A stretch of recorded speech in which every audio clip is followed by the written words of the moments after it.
Hi friends, spicy kitchen ಚಾನಲ್ಗೆ ನಿಮ್ಮೆಲ್ಲರಿಗೂ ಸ್ವಾಗತ. ನೋಡಿ, ಈ ಥರ ವಾಂಗಿಬಾತ್ ಮಾಡೋಣ ಸುಲಭವಾಗಿ. ಇದಕ್ಕೆ 4 ಬದನೆಕಾಯಿ ತೊಗೊಂಡಿದ್ದೀನಿ, 2 ಈರುಳ್ಳಿ, 2 ಟೊಮೊಟೊ, 4 ಹಸಿಮೆಣಸಿನ್ಕಾಯಿ ತೊಗೊಂಡಿದ್ದೀನಿ. ಒಂದು ಬಾಣಲೆ ಇಟ್ಕೊಂಡು ಆಯಿಲ್ ಹಾಕ್ಕೊಳ್ಳೋಣ. ಆಯಿಲ್ ಚೆನ್ನಾಗಾದ್ಮೇಲೆ ಸಾಸಿವೆ, ಜೀರಿಗೆ, ಕಡಲೆಬೇಳೆ, ಉದ್ದಿನಬೇಳೆ ಹಾಕ್ಕೊಂಡು ಫ್ರೈ ಆದಮೇಲೆ ಇದಕ್ಕೇ ಕಡಲೆ ಬೀಜ ಹಾಕೋಣ. ಒಂದು 2 ಹಿಡಿಯೋಷ್ಟು ಕಡಲೆ ಬೀಜ ಹಾಕಿದ್ದೀನಿ ನಾನಿಲ್ಲಿ. ಇದು ಚೆನ್ನಾಗೆ ರೋಸ್ಟ್ ಆಗಬೇಕು, ಚಟಪಟ ಅಂತ ಸಿಡಿಯೋಕ್ಕೆ ಬರಬೇಕು. ಅಲ್ಲಿ ತನಕ ರೋಸ್ಟ್ ಮಾಡ್ಕೋಬೇಕು ಸಿಮ್ಮಲ್ಲಿ ಇಟ್ಕೊಂಡು. ಅದಾದಮೇಲೆ ಇದಕ್ಕೆ ಕರಿಬೇವಿನ ಸೊಪ್ಪು ಮತ್ತು 4ರಿಂದ 5 ಹಾಕ್ತಾಯಿದ್ದೀನಿ, ಒಣ ಮೆಣಸಿನ್ಕಾಯಿ ಹಾಕ್ತಾಯಿದ್ದೀನಿ. ಇದು ಚೆನ್ನಾಗಿ ಫ್ರೈ ಆಗಬೇಕು. ಚೆನ್ನಾಗಿ ಫ್ರೈ ಆಗಿ ಘಮ ಬರಬೇಕು ಒಗ್ಗರಣೆ, ಅವಾಗೇ ಟೇಸ್ಟ್ ಚೆನ್ನಾಗಿರೋದು. ಈಗ 4 ಉದ್ದುದ್ದಾಗಿ ಸೀಳಿರುವಂಥ ಹಸಿಮೆಣ್ಸಿನ್ಕಾಯಿ ಹಾಕ್ತಾಯಿದ್ದೀನಿ. 2 ಉದ್ದುದ್ದಾಗಿ ಹಚ್ಚಿರುವಂಥ ಈರುಳ್ಳಿನೂ ಹಾಕ್ತಾಯಿದ್ದೀನಿ. ಇಲ್ಲಿ ಎಲ್ಲ ಚೆನ್ನಾಗಿ ಫ್ರೈ ಮಾಡ್ಕೊಳ್ಳೋಣ.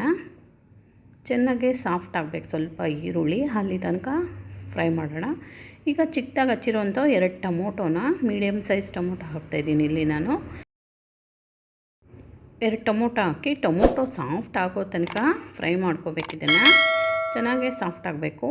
ಅರ್ಧ ಸ್ಪೂನಷ್ಟು ಉಪ್ಪು ಹಾಕ್ತಾಯಿದ್ದೀನಿ. ಇಲ್ಲಿ ಉಪ್ಪು ಹಾಕೋದ್ರಿಂದ ಟೊಮೊಟೊ ಈರುಳ್ಳಿ ಬೇಗನೆ ಸಾಫ್ಟ್ ಆಗುತ್ತೆ. ಬದನೆಕಾಯಿ ನಾರ್ಮಲ್ ಬದನೆಕಾಯಿದು, ವಾಂಗಿಬಾತ್ ಬದನೆಕಾಯಿ ಅಲ್ಲ, ಉದ್ದುದ್ದಲ್ಲ, ಗುಂಡಾಗಿರೋವಂಥ ಬದನೆಕಾಯಿ ಇದು. 4 ಬದನೆಕಾಯಿನ ಹಚ್ಚಿ ಉಪ್ಪು ನೀರಲ್ಲಿ ಹಾಕಿ ನೆನೆಸಿ 2-3 ಸಾರಿ ತೊಳ್ಕೊಂಡಿದ್ದೀನಿ. ಈ ಥರ ಮಾಡೋದ್ರಿಂದ ಬದನೆಕಾಯಲ್ಲಿರೋ ಕನೆ ಕಡಿಮೆ ಆಗುತ್ತೆ. ಹಾಕ್ಬಿಟ್ಟು ಮತ್ತೆ ಚೆನ್ನಾಗಿ ಫ್ರೈ ಮಾಡ್ಕೋಬೇಕು ಬದನೆಕಾಯಿನ. ಇದನ್ನು ಮುಚ್ಚಿಬಿಟ್ಟು 10 ನಿಮಿಷಗಳ ಕಾಲ ಸಿಮ್ಮಲ್ಲಿಡೋಣ.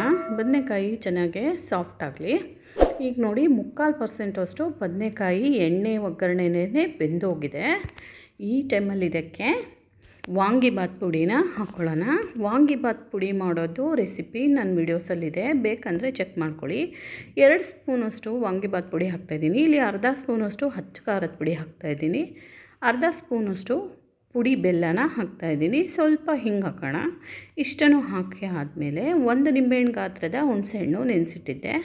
ಈ ನೆನೆಸಿರೋ ಹುಣಸೆಹಣ್ಣಿಂದ ಹುಳಿ ತೆಗೆದುಬಿಟ್ಟು ಹಿಂಡ್ಬಿಟ್ಟು ಹಾಕೋಣ. ವಾಂಗಿಬಾತ್ ಪುಡಿ ಇಲ್ಲ ಅಂದರೆ ರೆಡಿಮೇಡು MTR ಯಾವುದಾದ್ರೂ ವಾಂಗಿಬಾತ್ ಪುಡಿನೂ ಬಳಸ್ಕೋಬೋದು. ಈ ಮಸಾಲೆ, ಹುಳಿ, ಉಪ್ಪು, ಖಾರ ಎಲ್ಲನೂ ಚೆನ್ನಾಗೆ ಮಿಕ್ಸ್ ಆಗಿ ಬದನೆಕಾಯಿಗೆ ಹಿಡಿಬೇಕು. ಅಲ್ಲಿ ತನಕ ಇದನ್ನು ಫ್ರೈ ಮಾಡ್ಕೊಳ್ಳೋಣ. ಇದಕ್ಕೆ ಅರ್ಧ ಸ್ಪೂನಷ್ಟು ಮತ್ತೆ ಉಪ್ಪು ಹಾಕ್ತಾಯಿದ್ದೀನಿ ನಾನು.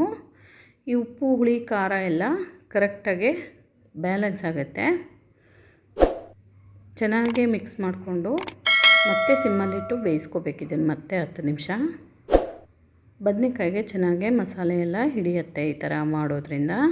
ನಿಮಗೆ ನನ್ನ ವೀಡಿಯೋಸ್ ಇಷ್ಟ ಆದರೆ ಪ್ಲೀಸ್ ಲೈಕ್ ಮಾಡಿ, ಶೇರ್ ಮಾಡಿ, ಸಬ್ಸ್ಕ್ರೈಬ್ ಮಾಡ್ಕೊಳ್ಳಿ. ಇನ್ನು ನೋಡಿ, ಚೆನ್ನಾಗಿ ಬೆಂದಿದೆ, ಬದನೆಕಾಯಿ ಸಾಫ್ಟ್ ಆಗಿದೆ. ಲಾಸ್ಟಲ್ಲಿ ಕೊತ್ತಂಬರಿ ಸೊಪ್ಪು ಹಾಕ್ಕೊಂಡು ಮಿಕ್ಸ್ ಮಾಡಿಕೊಂಡು ಅನ್ನ ಜೊತೆ ಮಿಕ್ಸ್ ಮಾಡಿದ್ರೆ ವಾಂಗಿಬಾತು ರೆಡಿ ಆಗುತ್ತೆ. ಬೇಗನೆ ಆಗುತ್ತೆ. ಮಕ್ಕಳ ಸ್ಕೂಲ್ ಟೈಮ್ಗೆ ಬಾಕ್ಸಿಗೆಲ್ಲ ಬೇಗನೆ ಆಗೋವಂಥ ತಿಂಡಿ ಇದು ವಾಂಗಿಬಾತು, ಮತ್ತು ಟೇಸ್ಟಿಯಾಗಿರುತ್ತೆ. ಈ ಥರ ಮಾಡಿ ನೋಡಿ ಚೆನ್ನಾಗೆಲ್ಲನೂ ಬೆಂದಿದೆ. ಈ ಟೈಮಲ್ಲಿ ಇದನ್ನು ಅನ್ನ ಹಾಕಿ ಮಿಕ್ಸ್ ಮಾಡ್ಕೊಳ್ಳೋಣ. ಪ್ಲೀಸ್ ನನ್ನ ವೀಡಿಯೋಸ್ನ ಸಬ್ಸ್ಕ್ರೈಬ್ ಮಾಡ್ಕೊಳ್ಳಿ. ನೋಡಿ, ಚೆನ್ನಾಗಿ ಬಂದಿದೆ ಈಗ ಗೊಜ್ಜು. ಇದು ಬದನೆಕಾಯಿ ಬೇಗ ಬೇಯಲ್ಲ ಅಂದರೆ ಸ್ವಲ್ಪ ನೀರು ಹಾಕ್ಕೊಂಡು ಬೇಯಿಸ್ಕೋಬೋದು. ನಾನಿಲ್ಲಿ ನೀರು ಹಾಕಿಲ್ಲ, ಹುಣಸೆ ಹುಳಿಯಲ್ಲಿ ಬೇಯಿಸಿದ್ದೀನಿ. ಇದಕ್ಕೆ ಅನ್ನ ಹಾಕ್ಕೊಂಡು ಮಿಕ್ಸ್ ಮಾಡ್ಕೊಳ್ಳೋಣ. ಚೆನ್ನಾಗಿ ಮಿಕ್ಸ್ ಮಾಡಿ ಸರ್ವ್ ಮಾಡಿದ್ರೆ ರೆಡಿ ಆಯಿತು ವಾಂಗಿಬಾತು. ತುಂಬಾ ಬೇಗನೆ ಮಕ್ಕಳ ಲಂಚ್ ಟೈಮ್ಗೆ, ಸ್ಕೂಲ್ ಟೈಮ್ಗೆಲ್ಲ ಬೇಗನೆ ಆಗೋಗ್ಬಿಡುತ್ತೆ. ಟ್ರೈ ಮಾಡಿ ನೋಡಿ, ಟೇಸ್ಟಿ ಆದ